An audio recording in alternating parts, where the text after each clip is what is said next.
So it's a mindfulness walk. It's a slow walk. It can be anywhere from a half an hour to 2 hours, depending on who wants to walk. But it's usually hotel groups, corporate clients, individuals, activations for brands, whether it be a shoe company or what have you, or beauty company that want to get people outside. So it's a way for me just to kind of educate with people what's happening to the human body and the brain when we do experience beauty. What is it that's bringing in this calmness that's coming over us? So thankfully, I had been studying for so long about the brain on beauty, the brain on nature, what's going on. It's been, so when I get to do that, I love hearing the oohs and ahs saying, I knew it always felt good, but no one ever told me why. So I'm basically giving them permission. That's what I feel like I've always been just able to be that conduit to giving people permission to slow down and take witness of what they're feeling in their bodies.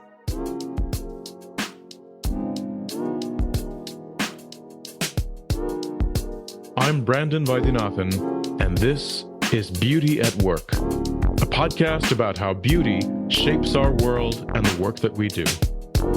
In this season, we're looking at beauty in science. This episode is sponsored by Templeton Religion Trust and the Institute for Advanced Catholic Studies at the University of Southern California. More about them later in the show.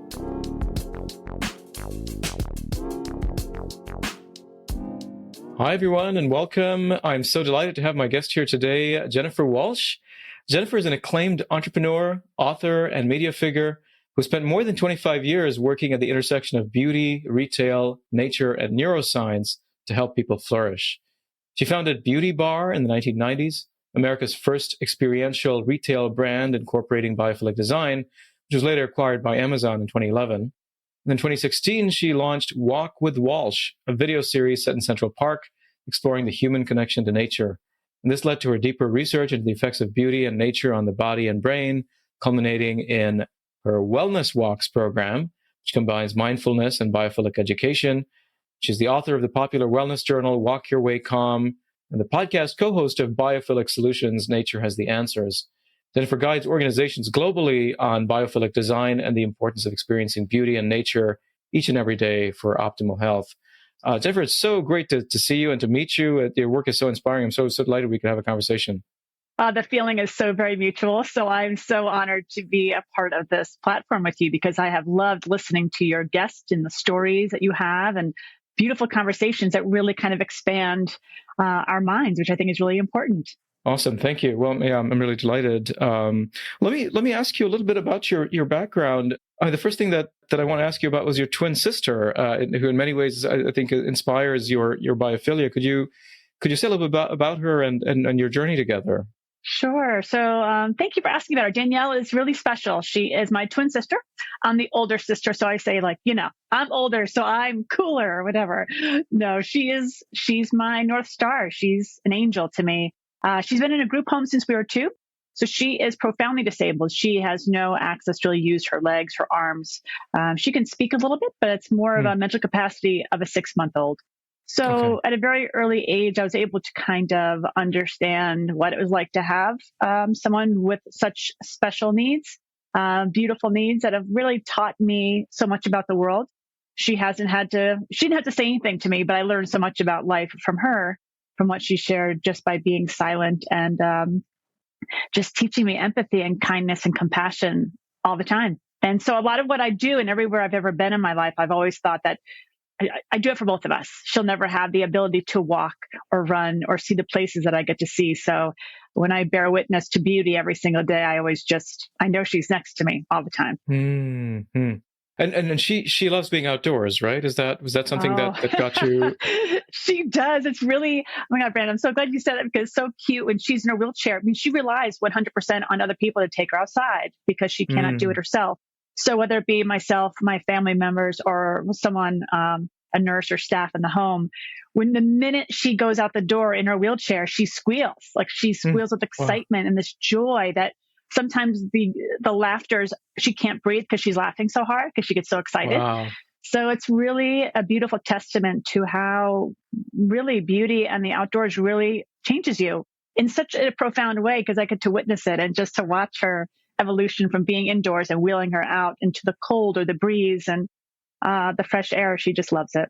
Yeah, I didn't know very much about disability until college when I spent some time with this community called L'arche. It's a Oh, network of yes. communities for people with developmental disabilities. I Yeah. do know L'arche very, very well. My parents were Yeah. involved in Florida, actually. Oh wow. Okay. Yeah. Yeah. So I mean, they taught me so much, and I would volunteer there, and I read all of the books by Jean Vanier, Henry Nouwen, and they're very Yes. transformative for me. And yeah, and this sort of insight that they have, that the people who are the most vulnerable, the most rejected among us can be our greatest teachers, right? And one of my recent podcast guests, Esther Blasquez Blanco in Spain, has a story about her brother, who was also severely developmentally disabled, being sort of her greatest leadership teacher, who taught her that the true leader is the person who wants to know your name, who wants to know who you are, right? And so there's yes, that kind of beauty that comes with having these occasions to get a different glimpse into our humanity. That is so true. I'm curious about your family life growing up. Were you all very outdoorsy, or like how did you get your sort of biophilia? Where does that come from? Yeah, that's funny because I always say I'm a simple girl from the Bronx that fell in love with nature. So I grew up in the concrete jungle of the Bronx, really. But it was because of my family's love of the outdoors that we would be playing outside all the time. I mean, granted, some of the outside time would be on cement pavements. I mean, that was all we really had. Even our schoolyard was cement around a wall of just cold and fencing, metal fencing. But my mom and dad would always take myself and my little sister and my twin when we were young enough to the botanical gardens in the Bronx or the Bronx Zoo or Central Park in New York City. So thankfully to them, if it weren't for them, I probably wouldn't have had this exposure and this love of the cold and the heat and the changing of the seasons, which I really attest to them. Tell us about the tent living. You spend every summer in a tent, right? Which is really, yes. I mean, what is this and how did this come about? It was so fascinating to read about that. I get a lot of questions about the tent life, which is a bit funny because a lot of people now in the past, especially since the pandemic, are very interested in like van life or outdoor living. But we've had this tent in my family for almost to be 35 years next summer. So it's a very small town called Ocean Grove, New Jersey, which is a very historic town that's been there since 1855, 59. And the town was formed by Methodist campers, if you will. They wanted to set up a place where they could, grow a community. And they found this town and they established it as Ocean Grove and they formed tents. And the town grew. And I think at one point there were 400 tents. There are only 114 left right now. And the town is beautiful. It's like stepping back in time where they have a very old Victorian homes. The homes are closer together and they're closer to the street. I say it's like one of the very first wellness communities because everything about this town is what makes us that human connection to we're closer together. So we get to know our neighbors better. The homes are closer to the street. So you wave to people that go by and you're talking to one another. You see the people and the tents that are there have been there since the 1800s. And the tents are only open from May 15th to September 15th. And we have a cabin. So the tent is usually like a 20-foot by 20-foot structure. Okay. It's attached to the cabin in the back, and the cabin has a kitchen, bathroom, and living room. And there is electricity and there is Wi-Fi. So we have all the creature comforts of home, just in a smaller space. It's really special. Okay. Yeah. Okay. Wow. No, that's super fascinating. I grew up in the Middle East. I grew up in mostly in Oman, and I did spend a lot of time outdoors. But it's not. I don't have pleasant memories. So I'm just curious as to. I mean, I was growing up in the desert, and it was scorching heat, and I remember, regularly being sunburned and being caked in sweat, and so I wonder if you do you well. I want to ask you how you got into this field of encouraging people to walk in nature, but I'm just curious as to whether you've always had this affinity for being outdoors, or were there because I think I read somewhere you burn very easily. So how did you find it challenging? It's this Irish or were there skin, things Brandon. Yeah.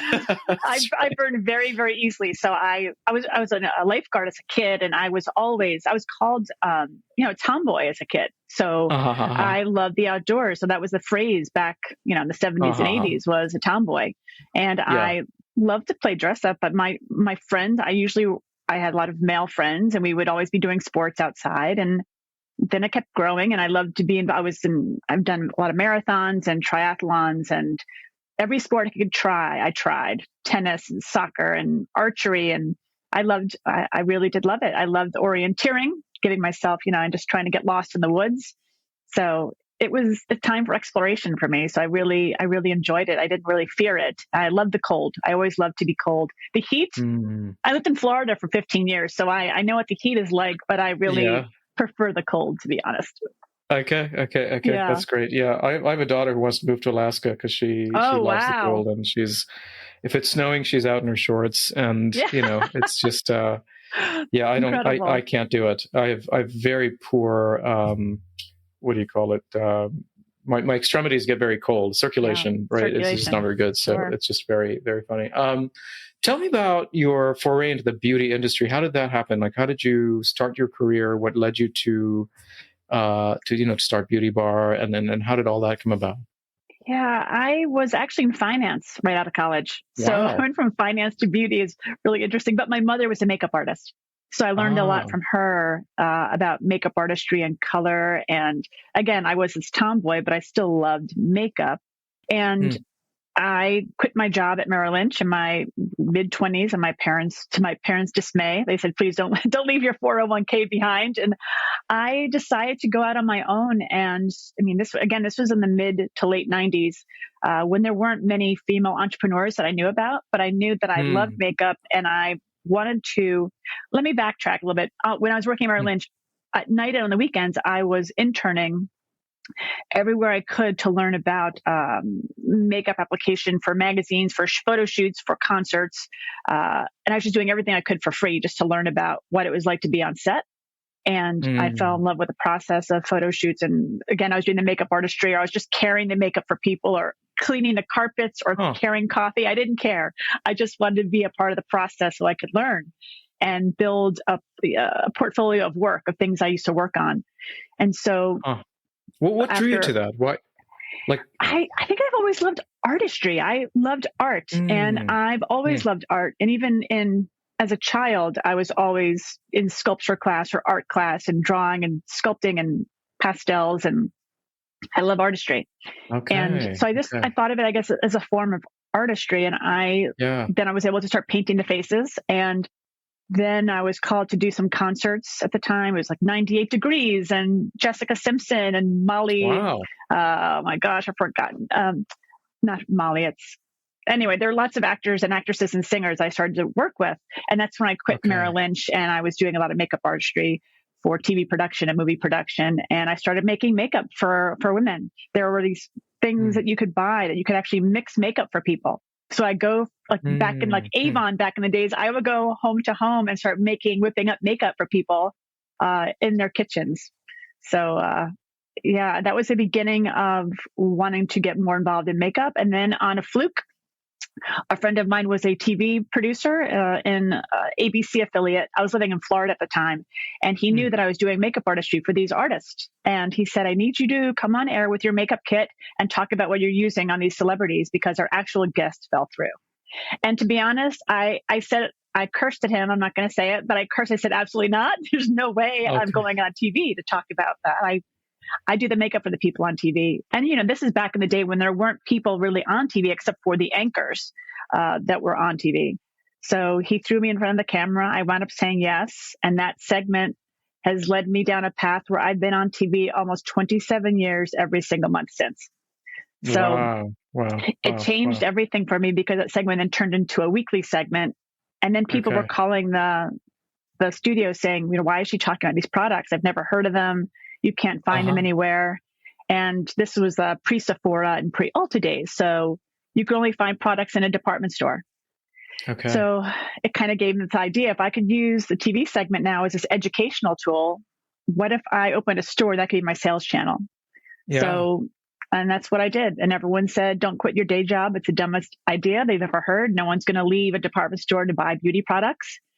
And I did it anyway. I had $30,000 in savings and said, I'm going to try this.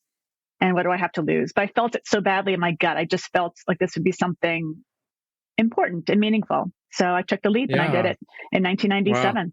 Wow, wow, wow. Yeah. And because you were making these products yourself, right? You were mixing them yourself. At the beginning, I was. So when I opened Beauty Bar, then I was bringing in brands, very popular brands, L'Occitane, Fresh. These are very popular beauty brands that were just starting out at the same time I was.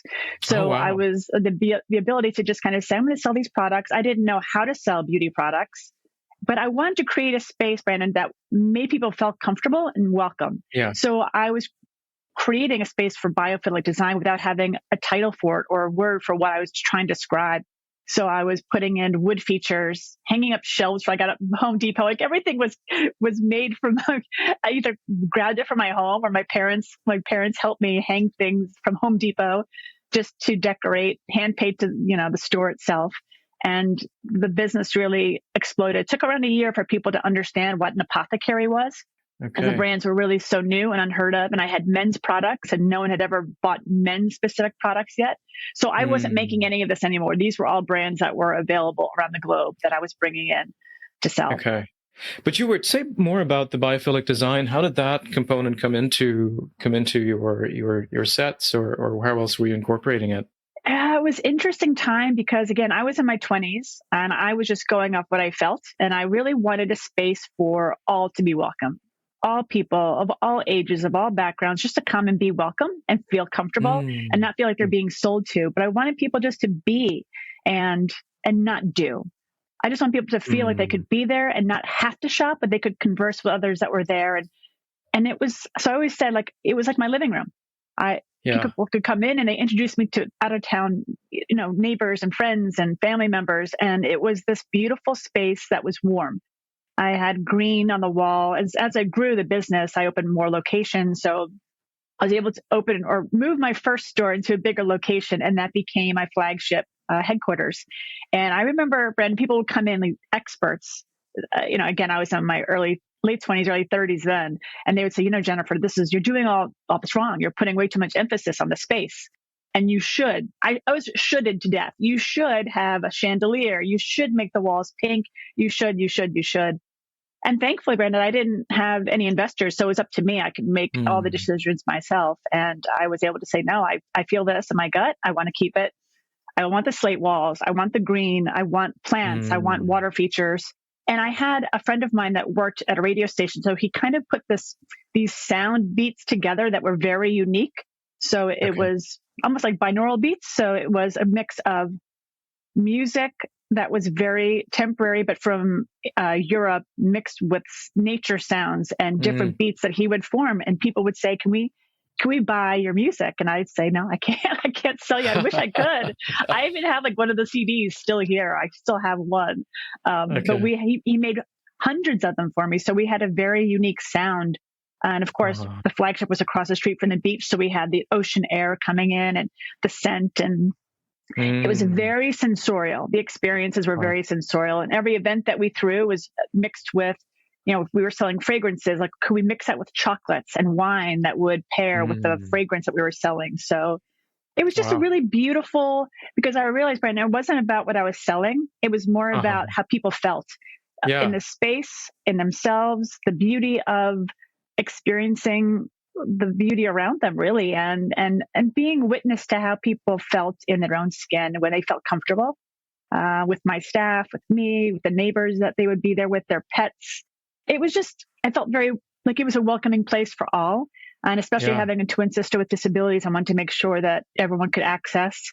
It was a gift. I felt like it was a gift to have this for myself. And I'm just so lucky that I got to live like that for as long as I did. I really enjoyed. It was hard. I mean, don't get me wrong. It was very hard to grow a business that no one had ever heard of and to try to do something new that wasn't normal or no one had really seen before. But then it became a great online business. We had multiple locations and had quite a few staff members, and we grew it, and it was really nice time. It was really nice time. Yeah. Well, it sounds like it's also almost like you wanted to share a gift that you'd been given, right? And to make, that this whole desire to make other people feel welcome is, I think, a reflection of you can't make other people feel welcome unless you yourself feel at home, right? And so there is a sense in which what you want to convey is a gift rather than create some kind of gimmick, right? That'll make people buy more stuff. And oh my gosh, exactly. Did you lose something in the transition to the online space then? Like, were you Well, still the able to online create some space, kind of hospitable? yeah, it was actually, so I had the online space just a year after I opened. So thankfully, my little sister at the time Okay. had a boyfriend that was very, I mean, again, this was late 90s, and everything was so new. And so there really wasn't anything online yet. So we were one of the very first online retailers of beauty. Hmm. So growing that was kind of in tandem with the store itself. So I was able to kind of story tell. And I love photography. I love art. So I was always taking photos of the products I'd sell and put them in different ways. So then the brand started hiring me to either buy our photography or use our photography in their ad campaigns because they love them so much. So it's all about storytelling. I always say I never sold a thing in my life. I just told stories all day long.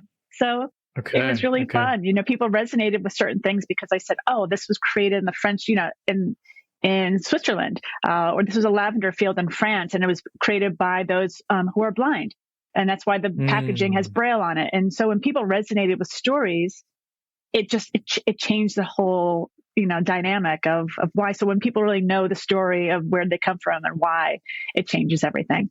Wow. Wow. Fantastic. Well, talk about your journey from there to walk with Walsh and the walking. I mean, how did that transition come about? What inspired that change? Yeah, I was in Florida. I sold my company up to a business up here in New York. So I left my 14, 15 years living in Florida to come back. So I'm from New York originally, but here I am now at 40 years old coming back and really starting over. When I thought I was just going to be here for a year selling Beauty Bar, it was going to be a year-long transition for the buyout. And that was 14 years ago. So I'm still in New York, obviously. And it was really interesting because honestly, it was a very hard time. It was I think, the most tumultuous year of my life. Selling the company and going through a divorce and moving 1,000 miles away from what I had. I had a great community. My family was living in Florida. What really happened was it was really hard and I was having some hard moments. So I would go for a walk in Central Park every day with my dog. And we would walk for an hour or more, depending on the day. And I really it made me feel good. I felt comforted in these walls of Central Park where I felt there were no lawyers. There's no one coming at me for anything because it was really a challenging time in my life. And I thought, oh my God, I'm 40. What am I doing? I've changed everything. And what have I done? Have I made the biggest mistake? But I knew I had to sell the company for lots of reasons. But then I worked for some CPG brands. I went overseas in Amsterdam, worked there for a client. And I've consulted for brands all over the world for beauty. And how do they tell their stories? Story is really important to me. Art's very important. Yeah. And how do we feel? And I always felt like the brands that are really, they're really committed to something beautiful more than just selling a product. How do we make people feel about where they are in their lives? So what happened was I was in Central Park a lot during that year and people kept saying, how are you getting through this really challenging time? Like, what kind of drugs are you taking? And I always said it was nature. Nature was healing me just by the walking. Just by being there and being witness to the snow and the beautiful change that I was experiencing, because here I am walking through life in this new way, without my family next to me, not without my husband, my stepchild, my immediate family, and getting new friends and getting my feet acclimated to this new place that was my old place, which is home. So, that kind of opened the door of like how good I felt. And then oddly enough, a Facebook Live came out. And I'd already been doing TV for so long. I thought, oh my gosh, I can have interviews with people in Central Park as we walk and talk about their stories. And what was really interesting was every person I talked to, we were talking about nature connection and being a healthy leader. But every single person I interviewed said, this feels so good. I never get outside. And I thought, we're talking about being a healthy leader. You're talking about nutrition and stress and cortisol levels and all these things, but nature's never part of that conversation. So I thought, okay, there's something to this. And I jumped in head first, 2016, 2017, and the rest is kind of history. I've been down this path now, really educating myself as much as I can and researching as much as I can. And then trying to share that, because once you learn, you can't unlearn the power of beauty in a way that you're witnessing beauty. Like it's not just the product. So I realized beauty has always been at this core for me to really help people experience the beauty of the natural world around us, no matter where we are, no matter what kind of hardship you're going through. There is profound, moments that just take your breath away if you let it. if you just feel the gift of grace within you to give yourself permission just to be there in that moment in time. Yeah. No, that's absolutely true. I recently organized a retreat, and we were in the hill country of Texas. And the thing that it occurred to me to start with was to immerse ourselves in this experience of givenness. Like we didn't put this here. There's a way in which the natural world is, and we're part of nature. We like to separate ourselves and pretend we're not part of it, but we are nature, and but we've built all these mechanisms to alienate ourselves from it, and of course there's like sunburns and mosquitoes and all kinds of other things that of course also don't help, but just the very fact of like being in a place where you can acknowledge and recognize, I didn't put this here, and there's something, I'm made of this stuff, and to sort of, in some sense, to be back in communion with it seems really vital. And it is vital. That's exactly the word. That's exactly the word. It's vital, because without it, we are not well. We are unwell. And brain health is such a big part of that, because we are so separate from what is life giving, what is soul giving, what is heart giving, because we're so in our four walls so often, and we're so attached to our tech that we don't give ourselves that permission to just be. And I talk about this all the time to friends of mine, to strangers, and how hard it is for people just to be quiet.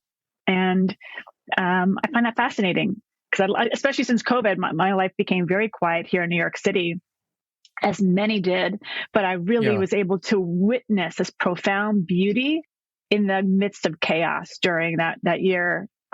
Taking photos. I photographed almost every day of what's the New York City, what it was like to be here. And I walked the island of Manhattan, or ran it every day. And it was just, it was hard to get to walk through, but I realized that cadence between my heart and my mind, and the breath I was taking, and witness like the architecture that I never really noticed as a New Yorker growing up here and coming back here. I never noticed it, because we're in such a frenetic space here, that busyness of your chaos, you're running from one thing to another, but you never bear witness to the beauty that we're given in that moment. So all of a sudden, that peeling back the layers, I was able to see for the first time with like brand new eyes. It was really, it was an interesting time. Wow. Tell us about the wellness walks. What exactly do y'all do? Yeah, it's akin to forest bathing. So if you know what forest bathing is, it's very similar to Shinrin-yoku. But I didn't want to call it, I'm not a certified forest bather, but I've studied under Dr. Lee, and I've read every one of his books. I've spoken to him on countless occasions. Dr. Lee is the one who really studied forest bathing, Shinrin-yoku, and what happens to the human body when we're exposed to certain terpenes. And I was really fascinated by his work, but I didn't think forest bathing was the right word for me to use, again, because I'm not certified, but also I knew that my clientele is mostly here in New York City. And when people are asked to hug trees or touch water, I know many New Yorkers do not want to touch water or hug trees. So it's like, it's baby steps, Brandon. And I was like, okay, you can touch a tree, you don't have to hug it, but you can touch the plants, touch the living things around us, because we're so afraid to touch anything. So the wellness walks were really just a way of, I kind of call them my classroom. So it's a mindfulness walk. It's a slow walk. It can be anywhere from a half an hour to 2 hours, depending on who wants to walk. But it's usually hotel groups, corporate clients, individuals, activations for brands, whether it be a shoe company or what have you, or beauty company that want to get people outside. So it's a way for me just to kind of educate with people like what's happening to the human body and the brain when we do experience beauty. What is it that's bringing in this calmness that's coming over us? So thankfully, I had been studying for so long about the brain on beauty, the brain on nature, what's going on. It's been, so when I get to do that, I love hearing the oohs and ahs saying, I knew it always felt good, but no one ever told me why. So I'm basically giving them permission. That's what I feel like I've always been just able to be that conduit to giving people permission to slow down and take witness of what they're feeling in their bodies. You're listening to Beauty at Work. This episode of the podcast is sponsored by Templeton Religion Trust as part of a grant on the aesthetic dimensions of science. Templeton Religion Trust supports projects as well as storytelling related to projects that seek to enrich the conversation about religion. To learn more about them, visit templetonreligiontrust.org. This episode is also sponsored by the Institute for Advanced Catholic Studies, a global research center located at the University of Southern California. IACS works to create dialogue, spark ideas, and sustain academic research on Catholic thought, creative imagination, and lived experience. Learn more at iacs.usc.edu. If you're enjoying the show so far, please subscribe to our podcast and take a moment to leave us a review.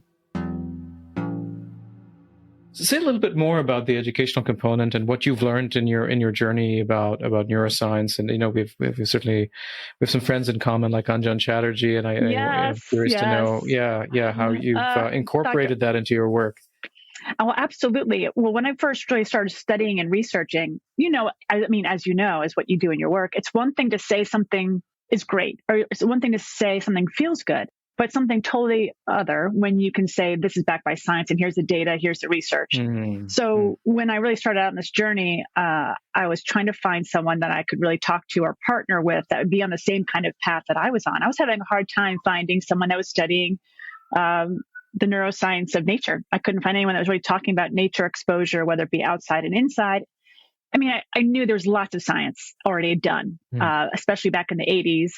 E.O. Wilson was that grand leader for all of us who took the work from Erich Fromm from the 60s, but really popularized biophilia in the 1980s through his work. And biophilia is really our innate connection to all living things and our love of life. And then biophilic design is bringing those natural elements we find outside indoors. So when I really started studying Stephen Kaplan's work, so many things that were happening, I happened to be on a panel in Italy in 2018. I was on a panel about beauty as wellness, and who was sitting next to me on the panel, but a gentleman by the name of Dr. Anjan Chatterjee. So we met in Italy, and I was listening to him speak. Here we are. I thought, oh my gosh, this is exactly the person I want to talk to more. So we became friends, and I really wanted to learn more about his work.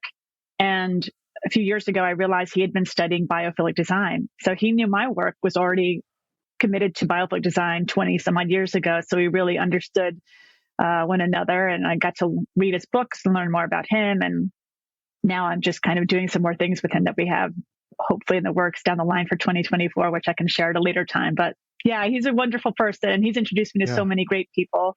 And it's really, when you have the science, there's so much more that you can share. And it's important to share that knowledge because we aren't taught in school what happens to the body when we're exposed to nature versus going through what Richard Louv, the author, Richard Louv coined nature deficit disorder.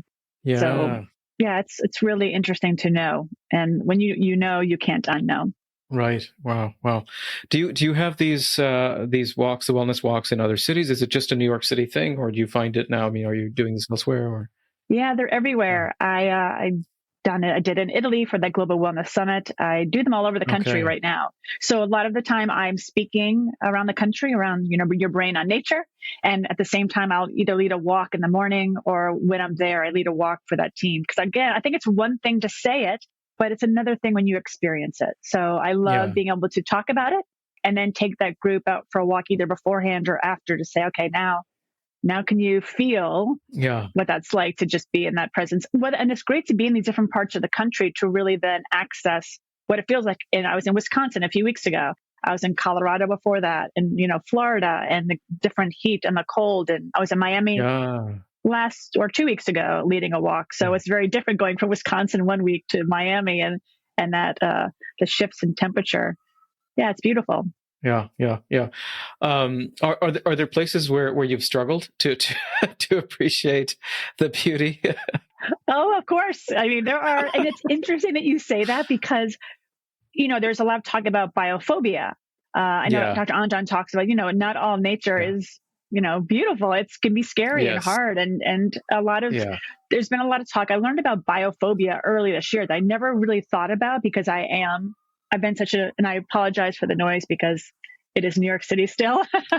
No, it's fine. I don't, But biophobia, I guess, is this real fear of nature. And more and more people are staying indoors. Before the pandemic, it was 93% of our time was being spent inside. And I think that's even more so now than ever before. So there's this new feeling that people are afraid of nature. They don't want to. And I understand that coming from the Bronx, there isn't a lot of access to the natural world.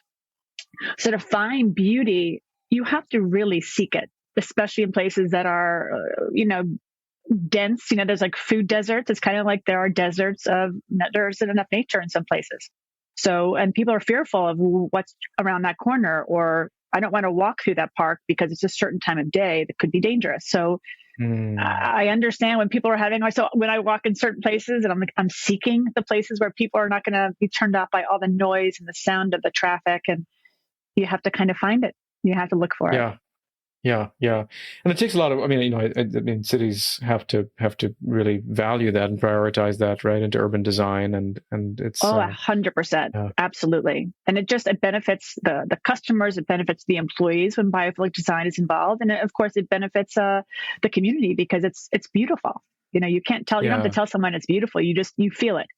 You feel when a place is beautiful. You feel when a person is beautiful, not by what they look like, but how they make you feel. That's real beauty.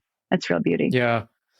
I've been, another place where, I've been encountering some of this is, I've been doing some research on scientists. So we did this big study in a number of countries looking at where scientists encounter beauty in their work, and, workplaces, right, or another, we spend 12 to 14 or even longer hours a day in workplaces, and scientists especially who are bench scientists are in these dark, dingy basements with no access to natural light or to plants or anything. And so it helps if you're on a campus that has some sort of verdant environments, but often they're not. And we had a lot of complaints about just being in a concrete jungle and ugly buildings and no sunlight and feeling like you have no idea what time of day it is.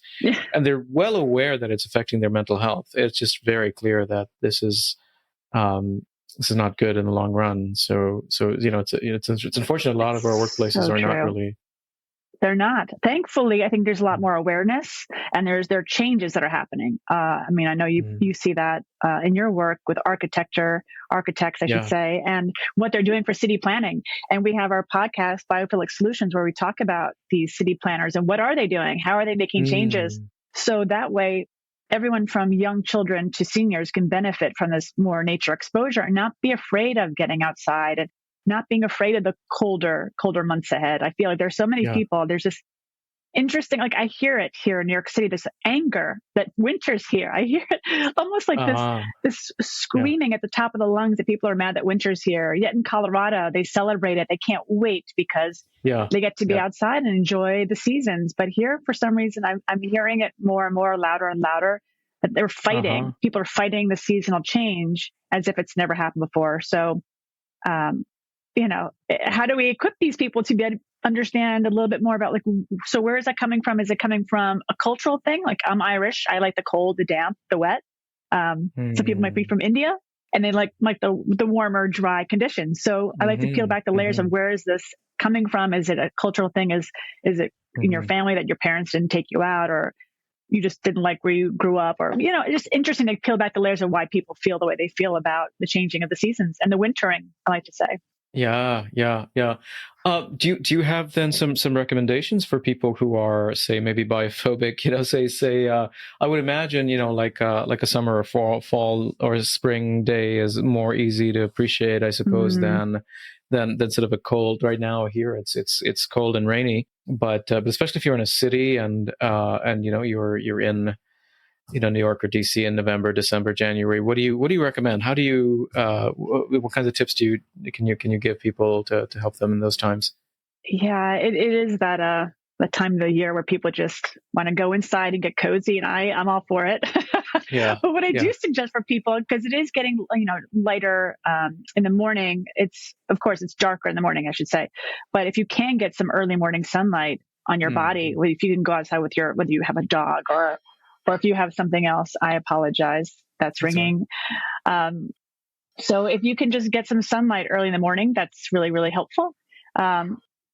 I know it sounds crazy too. Fresh air is really, really important. So if you can get some fresh air throughout the day, whether it be if you, again, have a dog, or if you're at work, if you're able to just get a quick walk around the block or go to a sunlit room in your office or your home, the sunlight really plays a very big part of how you feel. I mean, that as well in your work. Sunlight really plays a big part of our circadian rhythm, how much we're sleeping at night. So if you can get that sunlight, bring more nature in your space. Can you have some more plants? Also bringing sounds of nature in, because here I had that ringing bell that I couldn't shut off. That was my doorman. We have honking horns and jackhammers. So how do we protect our space with music or sound that's more natureful? I love the sound of a fireplace. So I play on my television, YouTube, the fireplace. So I can hear the crackling sounds and I can see it.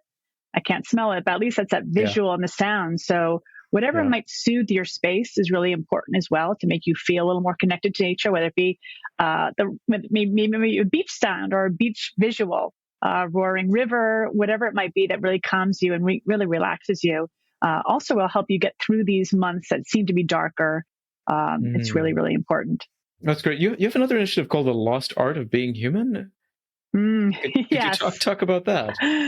So this was an idea. Well, it was these conversations that I've been having the past year of people keep speaking about humanity and being human, and not really a fear for the unknown of the future, but there is this uncertainty of what AI is going to bring with it. Incredible technology, incredible feats of hopefully helping us with so many things. But at the same time, it's that unknown variable that people are a little worried about. So I thought, well, wouldn't it be nice to have a place where people can feel safe and have conversations and come together on what it means to be human, which I think is a connection to one another together. We need to be back together again. While I love technology and I get to do this with you now, I think it's important that we witness one another in the space of uncertainty and give each other grace to get through things and have hard conversations and not judge. I think there's such a speed to judge right now, instead of just hearing people and listen to people from where they're coming from and just have open conversations. But I really want to show the people, products, places, and spaces that are reconnecting us to ourselves, that make us feel good, that are inspiring, that are beautiful, and that are uplifting. So that's really going to be the place. And we're going to have a lot more immersive experiences going forward. We started creating recharge rooms back in 2018. So it was almost like having my tent in indoors. So I took my tent life and brought it into activations, and people could come from their offices for 10 or 15 minutes and sit in the tent, listen to nature sounds, and then go back to their desk. So we're going to be doing a lot more of that again in 2024. So Lost Art of Being Human Lab is just a connection of humanness to the beauty of the world around us. Okay, amazing. Yeah. Well, the need for connection, I think, is another really critical thing, right? To connect to each other. Yes. Connecting to nature, connecting to each other. I think you're right. It is a lost art, and I think we're really struggling. I think we are. The loneliness, the struggle. I see it. I see it every day here with young people in New York City, older people in New York City. There's this uncertainty, and that lack of connection really harms us. So if we can even help those that are more in need. I think whenever I'm feeling down on myself for whatever reason, I think what I try and do is go to the local senior home or go help the pets or whatever I can do to help someone else. That always helps, alleviate that sense of maybe a sad day I'm having or a lonely day or whatever I might be going through. How do I help someone else to alleviate their pain? Makes me then in turn feel, content. Yeah, that's amazing. I mean, looking back on all of these different initiatives you've done, it seems the word beauty takes on some different valences. Do you have a sort of a common thread that you see running through it all as to what beauty means? Looking back on everything, what beauty means to you, and why you think it matters and ought to matter. I think beauty is everything. But I think it's interesting being in the beauty world for 25 plus years. Beauty is always about this thing that we sell or we buy and how it makes us, what are we putting on our face or our skin? But to me, beauty has always been how we treat one another and how we feel when we're in presence. Like that is so beautiful to me when you can witness someone else's gift of their life. They're giving their gift of, whether it be a song, dance, music, their joy, storytelling, the gift of maybe cooking. I think there's so many beautiful moments in life that we overlook as just the mundane, but there's so many beautiful moments just even like sitting quietly and watching a sunrise or a sunset, or just seeing these beautiful moments play out around us. That to me is what life is all about. It's this experiencing, and being the recipient of that beauty is what is like, oh my God, it moves you to tears, because life is beautiful. It is hard. It is messy. It is not easy. But if you can also step back and say, wow, that was a beautiful conversation I just had, or that was a beautiful moment I just had, or I just witnessed something beautiful between two people on the passing of a street. There's this woman who lives in my neighborhood. I don't know I don't know her name. I don't know who she is, but she has to be in her 90s. And I love watching her. I pass her once in a while, and she's always looks, just her hair is coiffed beautifully and has her lipstick and blush on, and just looks, she's always smiling. Every time I pass her by, she just looks beautiful and radiant because she's always smiling, and she just looks happy. And that makes me happy seeing others, because we all should be there for each other to kind of help each other get by. And I think the beauty is that doorway to feeling good within our own bodies, no matter what's happening around us. It helps us put this, the word I'm looking for, but kind of help us put the spot of like, okay, I'm okay right now in this moment. Let me be present and just be thankful for it. We don't know what tomorrow is going to bring, so we need to be thankful for what we have today. Yeah, that's great. There is, there is an aspect of beauty, I wonder, which might be linked to hope, right? Which I think of, examples like this, Eddie Rama, the former mayor of Tirana, in Albania, who used to, paint these buildings bright orange, and they were just coming out of the sort of the communist regime, Yes. and then people were feeling really hopeless, and just these splashes of color could instill hope in people that there could be, literally a brighter future in front of them, right? And I wonder if there are ways in which you see beauty as providing potential for almost like a promise, like that there's more, and that could even pull us out of ourselves, that could, Yes. be transcendent, and Oh my gosh, yes, all of that. I think that's exactly what beauty does. It is that conduit to transcendence, to awe, to inspiration, that if we give ourselves the permission to stop and witness beauty. I always just say to people, like, just give yourself permission 5 minutes a day if you can. I know people have babies and family members that might be ill, and you're going through your own illness. But if you can find the pathway to just seeing beauty, even if it's just for a few minutes a day. There's a great book by Dr. Phil Tabb that wrote Thin Places. And it's really, it goes back to Celtic times of just, they call it when heaven kisses the earth. So it's like this real transformative moment where you're just, whether it be a sunrise or a sunset, just the way the sunlight comes into a room during the day and maybe cast a rainbow on the ground in your living room. You're saying, oh my gosh, it's beautiful. There's that moment of that sunlight coming in, because again, every day is different. So that sun's going to change throughout the year. So yeah, it's just, and how we go into churches or synagogues or places of worship that make us feel inspired and moved beyond words, almost into tears, because it's so awe-inspiring. But it's a great book, and it really helps you understand the profoundness of what beauty can give to us, and not just products that we have to buy on a shelf, but really the experience of beauty in a chaotic world. How do we experience beauty in a chaotic world? We have to really bear witness to it and look for it. I would say, seek beauty and you'll find it. You just have to look for it. And sometimes it just shows up on you and you're like, wow, I wasn't expecting that today. That was lovely. It was lovely. Even this conversation right now, this is such a gift. So this is beautiful to me. And I so appreciate you and your time and what you do, because you help open that doorway to what beauty. When I found out about your work, Brandon, I was so moved, because I've been in this industry for so long, but beauty's been about sales and about ROI and KPIs. And to me, that's never been beauty. Beauty is exactly what you do in your work, is to open your eyes to what life is. And that is the gift of beauty of living, of experiencing what it means to be human in our human bodies, which sometimes are great, sometimes not so great. Yeah. But it's that understanding of like, wow, we are here now. Yeah. Well, thank you. I'm really glad it resonates. I mean, I have my doubts about this entire project. I get pushed. Again, I'm a sociologist.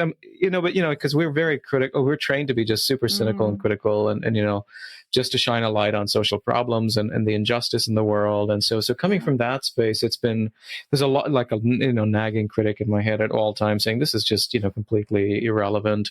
So I'm glad that it resonates with some people, because it's so not irrelevant. It's so important. Yeah. And the conversations you're having are with really interesting people from across industries. And I think that getting together and bringing these people together to have conversations about beauty, like you said, it's that hope. Beauty gives us hope that things can be better or will be better if you also be that start of it. You can be that fire start to help others see beauty in new ways that really open their eyes and their hearts to opportunity. Yeah, yeah. No, absolutely. Yeah. It's odd for me. This entire journey started with scientists, and it was, well, actually it started with protest movements, and I was studying protest movements, and I about a decade ago, started to realize, and that a lot of the theory in the field at that time was that the main driver, if you want to understand what fuels social movements, you have to understand moral outrage as sort of this is a negative emotional shock, and that's the starting point. And I was like, I don't think that's the case. I think there's something underlying that. I think you can't have a negative shock unless something positive has been disrupted, which means there's an ideal of something beautiful that has been lost and that one wants to preserve and protect and sort of, regenerate. And then the next thing I was doing was this project on scientists where I would, we had long conversations with scientists, hearing their life stories, and they would tell us about these sacrifices they'd made for the sake of their work, and sometimes sacrificing their health and their, they could have been working at Google or something, and here they are working in a lab, and we asked them, why do you do it? A lot of them would say, because it's beautiful. And I did not expect that word, and so that really was for me the beginning of trying to understand, well, what does this word mean to these people, and why is it resonant, and why do I not pay attention to it? Right. So it's unearthing this thing that what is beauty to different people, and how do they experience it, and why? You're right. You have one thing. It's oh, this is ugly, but what was the beautiful side of that? There's always two sides to that of, what's awful or what's beautiful or and it's different for everybody, really. But there is that underlying beauty resonates within all of us. It's just a matter of peeling back the hard layers that some of us have built around us to protect maybe our heart or our body from things that might have hardened us. But children, when you see children around beautiful things like a stormy day or puddles, and they just want to lie in it, I said, I'm with you. Right. Yeah. Yeah. I don't want to have to clean them after. No, I don't want to clean the children either. No, that's the hard part. Getting them in the tub, hosing them down. That's never fun. Yeah. That's never fun. Yeah. But so I think you're right. I mean, I think I will confess I've lost, I've in many ways, my kids are, they find me rather annoying for that reason, because, we have cats here just outside. They have fleas, and I don't want to go anywhere near them. Yeah. I don't want to touch them. But even if they didn't have fleas, I wouldn't want to touch them. But so I have a lot to learn, and I would like to open my heart to more biophilia.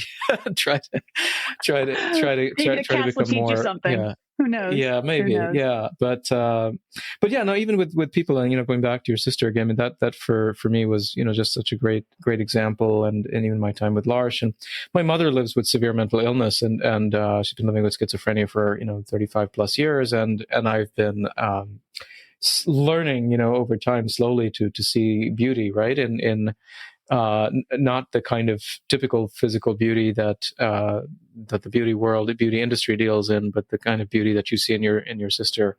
Recognizing that kind of delight that we can find in people who we typically have marginalized and rejected, and so I think all of that is important to highlight, and so that's kind of where I'm trying to explore all of it. And this one umbrella term, I think, gives us a lot of traction. I think it's a really fruitful lens through which to look at all of these things and tie them together somehow. So that's kind of, what I'm hoping to do. I'm really delighted. Yeah. Well, that story about your mother, it is so moving, because that gives you this pathway to more compassion, right? The compassion and the empathy for others that you experience in your daily life. So, having a mother who is, has needs that are intense, and that, I'm sure it's taught you a lot over your years of what do you do, and how do you service her? How are you in service to your mother when she has such profound needs? And maybe the same thing with my sister. How am I in service to her with her needs? And I think it's an ongoing conversation I have within my own body and my own head of how do I show up for her, even though she doesn't, I know she knows I'm there when I'm there, but she can't communicate that. But I know having the presence with her makes me feel whole. Even though we can't really communicate together, I know there's this wholeness when we're together. And maybe, I think your opportunity with your mother really helps you understand this wholeness that we have as humans to one another. And that is that beauty that we don't have to say words all the time. It's just being in the presence of someone else is the gift. And it's that beautiful moment that connects us to what is really important in the world. I deeply believe that. Yeah. No, I agree. Jennifer, thank you so much. It's been such a gift, such a pleasure. Where can I direct our listeners, our viewers to learn more about your work? Thank you. No, thank you very much for this time. I've just so enjoyed speaking with you, and I can't wait to speak more with you later, but I really appreciate this conversation, and I really love the work you do. And I can't wait to discover more of that. But I keep having these conversations, please, because I really enjoyed listening to all your recordings. And I think your work is very important, and we need more beauty in the world. So you having this and leading this conversation for more industries to be a part of, I think that then opens the door to so many others. But people can reach me on LinkedIn. I love LinkedIn. I'm just LinkedIn, the Jennifer Walsh. That's THE Jennifer Walsh. I'm on Instagram, which I love to post pictures and videos of the beauty around us. And that's also the Jennifer Walsh. And Lost Art of Being Human is lostartofbeinghuman.com. Just came out with that. So those are the best ways to really reach me right now. Thank you. Awesome. Fantastic. Well, thank you. And I hope we can continue this conversation too. Absolutely. Hey everyone, thanks for listening to this episode of Beauty at Work. Please be sure to check out our show notes for more resources from our guest. And if you like this episode, please be sure to share it with your friends. And please leave us an honest review. We'd love to hear what you think, and it helps to get the word out about our show. Music edited by Venkat Subramaniam, and the podcast was edited by Dave Visaya from Podcast Engineers. And thanks again to our two sponsors, Templeton Religion Trust and the Institute for Advanced Catholic Studies at the University of Southern California. For a research project on beauty and science, visit wellbeingandscience.com. To learn more about our broader project on beauty at work, visit beautyatwork.net. Thanks again, and see you next time.